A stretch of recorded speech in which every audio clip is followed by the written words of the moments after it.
dowladda Soomaaliya oo sheegtay Somaliland inaysan ahayn dal madax bannaan faahfaahin ka bixisay sababta Guinea xiriirka ugu jartay Faysal Cali Waraabe oo ku baaqay in Somaliland ay joojiso wada hadalka dowladda Soomaaliya al-shabaab oo shabeellaha hoose iyo jubbada hoose ku dilay 4 ruux oo siyaabo kala duwan ay ku eedeeyeen iskaashatada gobolka Banaadir oo sheegay in dib u celinayaan dad beeraley ah oo Muqdisho ku dhibaataysan askari ka tirsan ciidamada dowladda oo darawal mooto bajaaj ku dilay Muqdisho dowladda Soomaaliya oo dhisaysa guddiga xakameynta hubka fudud ra'iisul wasaaraha Soomaaliya oo ku wajahan magaalada Gaalkacyo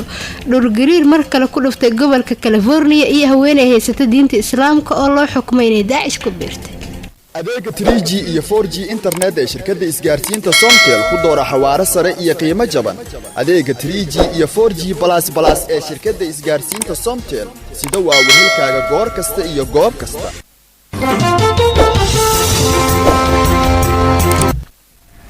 markale dhageystayaal duhur wanaagsan intaad maqasheen qodobada risaale ugu waaweyn ay ahaayeen u diyaar garooba warkii oo intaas ka dhameystiran waa sabti taariikhda waxa ay ku beegan tahay 6da bisha 7 Julaay sanadka 2019 Faysal Hanad ayaa soo saaray warka duhurnimo aynu ku bilownay dowladda federaalka Soomaaliya ayaa sheegtay Somaliland inaysan ahayn dal madax bannaan dhinaca kalena faahfaahin ay ka bixisay sababta Guinea ay xiriirka ugu jartay Faysal Hanad ayaa warkan inoo dhameystiraya wasiirka wasaaradda arrimaha dibadda Soomaaliya Axmed Ciise Cawid oo maanta kulan gaar ah garoonka diyaaradaha ee Muqdisho kula qaatay safiirada beesha caalamka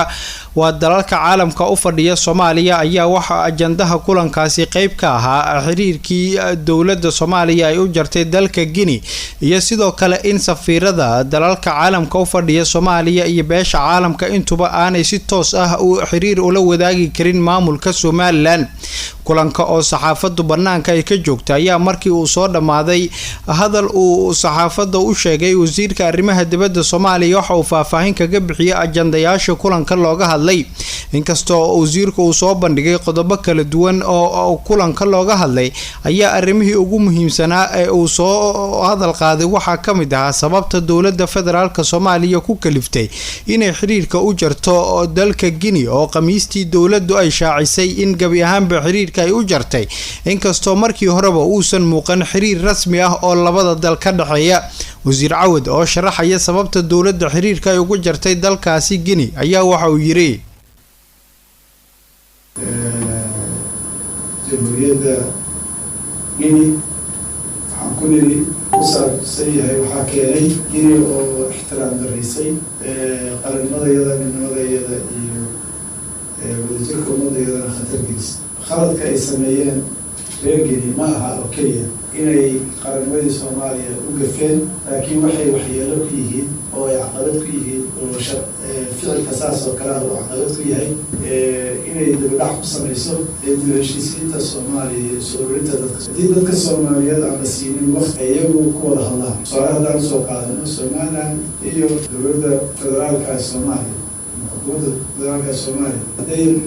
iyaga Soomaaliya isla iyaga Suudaan iyaga anaga hal dad ah khayr baan la jecelahay walaalahay Somaliland inta basashada rabta iyo dadka Soomaalida meel ay joogaan laakiin anaga inoo taala sidaan u heshiinahay wasiirka arrimaha dibadda Soomaaliya Axmed Ciise Cawid ayaa sidoo kale soo hadal qaaday in maamulka Somaliland uusan ahayn dal ka madax bannaan Soomaaliya intiisa kale balse uu yahay maamul ka tirsan Soomaaliya waxa uu sheegay in Somaliland arinteeda wada hadalka ay caqabad ku noqotay safarkii madaxweynaha Somaliland uu ku tagay dalka Guinea waxaana uu sheegay in Somaliland habka loola macaamilayo mas'uul ay ka tahay dowladda federaalka Soomaaliya isagoo arintaasi ku wargeliyay safiirada dalalka caalamka u fadhiya Soomaaliya dal kale oo dilay iyo xoolo kale oo goyn karaan sidaan u jeednaa markasta oo fargelin dibadda nagu timaado waxay caqabad ku noqonaysaa isfahamkeygii iyo maaragtay hadalladii maxay dad uga baahan yihiin inay isla hadlaan hadday arkaan in dalal kaleeto ay ula dhaqmayaan sidii ay yihiin dowlad Somaliland ma aha dal madax bannaan oo كما حكمنا الصومالية ودولة تاجر أدونك من الله أقوى بيجي القصاص شرعية أدونك ودن وعمل أدونك ودن أنت أيوة الإسلام كعرب. dowladda federaalka Soomaaliya ayaa khamiistii ku dhawaaqday inay xiriirka u jirtay dalka Guinea oo xiriir aan muuqan marka horeba kala dhaxayn Soomaaliya kadib markii dowladda Soomaaliya ay ka carotay hab maamuus heer sare ah oo loo soo dhaweeyay madaxweynaha maamulka Somaliland Muuse Biixi oo dalkaasi booqasho ku tagay sidoo kalena loo casuumay habka loo casuumo madaxda dowladaha dalalka caalamka qaarkood taas oo keentay in Soomaaliya go'aan ay ku degdegtay ay xiriirkii ugu jirtay dalka Guinea. siyaasi Faysal Cali Waraabe ayaa ku baaqay in Somaliland ay joojiso wada hadalka kala dhaxeeya dowladda federaalka Soomaaliya. Rijaal Cabdi Maxamed ayaa warkan inoo dhameystiraya. Faysal Cali Waraabe hogaamiyaha xisbiga mucaaradka ah ee u xiday Somaliland ayaa ku baaqay in guud ahaan la joojiyo wada hadalka Somaliland iyo Soomaaliya isagoo sheegay in dowladda dhexe ee Soomaaliya bilii ugu dambeeyay ay xoojisay cadaadiska ay ku hayso Somaliland. Faysal Cali Waraabe ayaa sidoo kale xusay inay laga maarmaan tahay in guud ahaan la soo afjaro wada hadallada si Somaliland ay beesha caalamka ugu qanciso inay tahay dowlad madax bannaan isagoo sheegay in marar badan oo dalalka caalamka ay hortageen in dowlado badan ay u sheegeen inay wada hadal kula jiraan Soomaaliya isla markaana wixii ka soo baxa ay taageeri doonaan. laga bilaabo waxaan jecelahay madaxweynuhu ku soo noqdo in qaraar la soo saaraa dowlad soo saartaa la yiraahdo wax wada hadal ah oo Soomaaliya la yeelana maadaama aanay jirin dowlad Soomaaliyeed oo dadka ka wakiila oo nala siman oo dadku soo doorteen oo cashuur qaadata oo xuduudadeeda ilaalisa oo badeeda ilaalisa aanay jirin la fariisamayno. Somaliland iyo Soomaaliya laba dalbe ahaayeen mid waa jira kii kale ma jiro ka kale markuu Ilaahay subxaanahu wa ta'aala u yimaado oo waliba gacan ka geysanayno ayaan wada hadli doonaa. wada hadalka Somaliland ay la leedahay kolba kooxda timaada xamar waxay nagu noqotay dhibaato marka wadamada u tagno aan ilaahay waxaan jecelahay inaanu dal jiri jiraan nahay 60kii iyuu ka baxay in itiraafdaan baan rabnaa waxay ilaahan dawladda idin wada socon Soomaaliya de ka hor dhicmayno bilow heshiisyaane marka dhibaato bay noo keentay waxa adduunka dowladaha itiraafada dowlad itiraafta member states ay itiraaf failed state dowlad aan jirin oo aynu dowladii aynu isleeyahay ka adkaanay ka bacay dowladda ma jirin. bilihii ugu dambeeyay xiisada siyaasadeed ee ka dhex taagan dowladda dhexe ee Soomaaliya iyo waliba Somaliland ayaa xoogeystay kadib markii Somaliland ay sheegtay in dowladda dhexe ee Soomaaliya ay ku wado cunaqabateyn ay ku doonayso inay wax ku waxyeeleyso horumarka ka jira Somaliland. ururka al-shabaab ayaa fagaaro ku yaala degmada Kuntuwaare ee gobolka Shabeellaha Hoose waxa ay ku dileen 3 ruux oo ay sheegeen in ay ahaayeen askar ka tirsan ciidamada dowladda federaalka Soomaaliya. al-shabaab ayaa sheegay askartaasi oo lagu qabtay dagaal dhexmaray ciidamada dowladda iyo al-shabaab in maxkamadda al-shabaab ee Shabeellaha Hoose ay ku riday xukun isla markaasna xukunkaasi lagu fuliyay shalay galinkii dambe. askarta dilka ay ku fuliyeen ururka al-shabaab ayaa waxay ku kala sheegeen magacyadooda Amiin Tifo oo 23 jir ahay, Muxudiin Maxamed Cabdiraxiin oo 36 sano jir ah iyo Cabdi Wahaab Axmed Xasan oo 30 jir ah.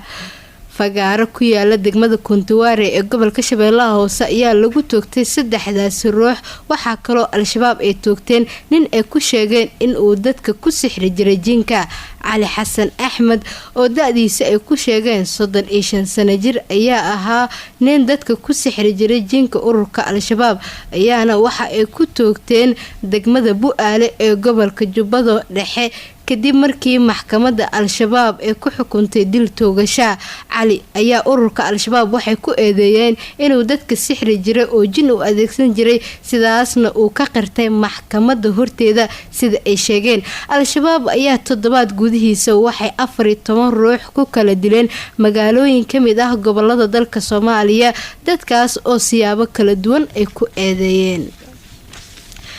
markana iskaashatada qaranka ayaa waxa ay sheegeen inay dib u celinayaan dad beeraley ah oo muqdisho ku dhibaateysan. cali xasan cali ayaa faahfaahinaya. iyadoo maanta ay ku beegan tahay maalinta iskaashatooyinka adduunka ee 6 Juulaay ayaa gudoomiyaha ururka iskaashatooyinka Soomaaliyeed ee Udhis Cadceed Cismaan Shuuriye ayaa waxa uu sheegay in ururkooda ay ka shaqeynayaan sidii ay goboladooda ugu celin lahaayeen dadkii beeraleyda ahaa oo ay abaarta ka soo barakicisay beerahooda.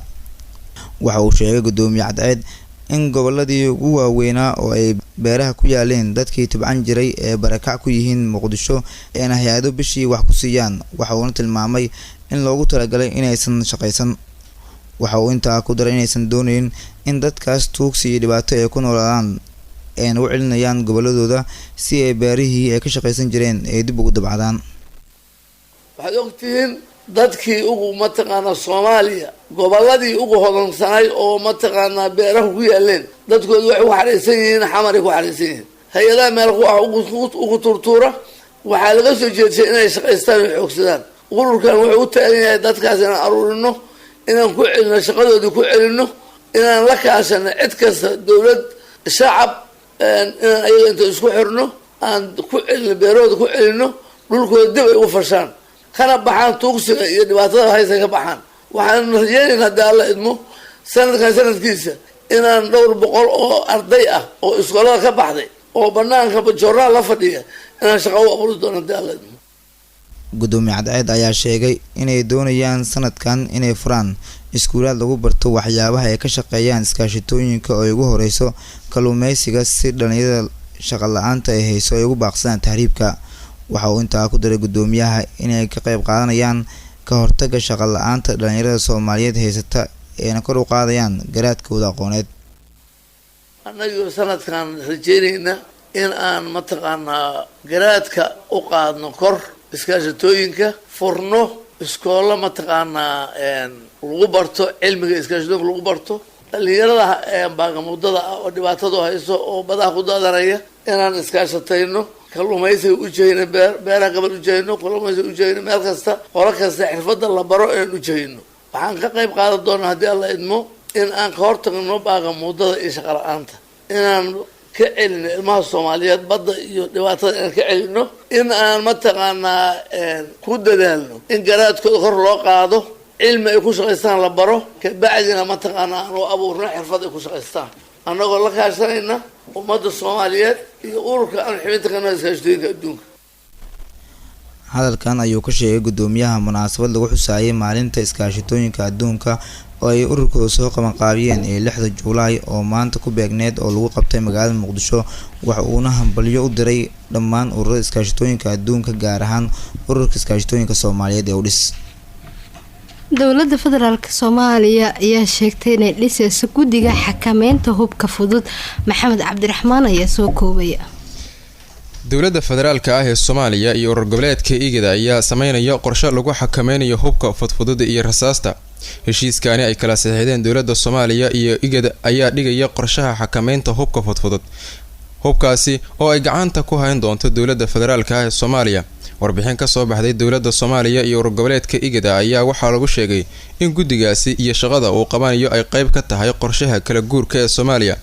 guddiga ayaa ka shaqeyn doona sidii dowladda federaalka ah ay ugala wareegi lahayd hubka fudfudud iyo rasaasta uguna ilaalinayso in uu gacanta u galo al-shabaab iyo Daacish.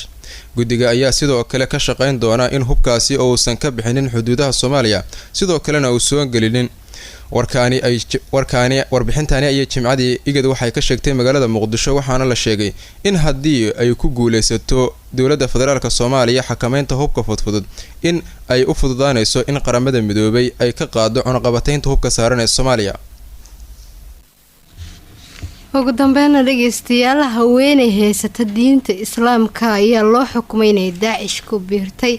haweeneydan oo da-deedu ay tahay 32 sano jir magaceedana lagu sheegay Sabiina ayaa waxa ay Suuriya ku nooleed ilaa iyo sanadkii 2013 waxaana lagu eedeeyay in hubka lagu tababaray ee ka heshay Daacish sanadihii u dhaxeeyay 2014 ilaa 2017 waxayna guursatay dagaalamo kamid ah Daacish oo kaasoo sanadkii 2016 ku dhintay dagaal ka dhacay Suuriya. haweeneydan ayaa waxaa la sheegay inay islaam ahayd sanadkii 2017 ayaa waxaa qabtay xooga ka tirsan Jarmalka iyada iyo haween kale waxaana Jarmalka dib loogu celiyay in la sanadkii 2018 warka xukunkeeda ayaa soo baxay maalin kadib markii xubin kale oo ciidamada Irishta 10 sanadood lagu xukumay balse Daesh ku biiray diinta islaamka haystay waxaa la sheegay in haweeneydan oo da'deedu ay tahay 22 jir uu qabay dagaalamo kamid ah Daesh iyadana ay ahayd Daesh sida ay ku eedeeyeen maxkamad ku taala dalka Jarmalka oo haweeneydan la soo taagay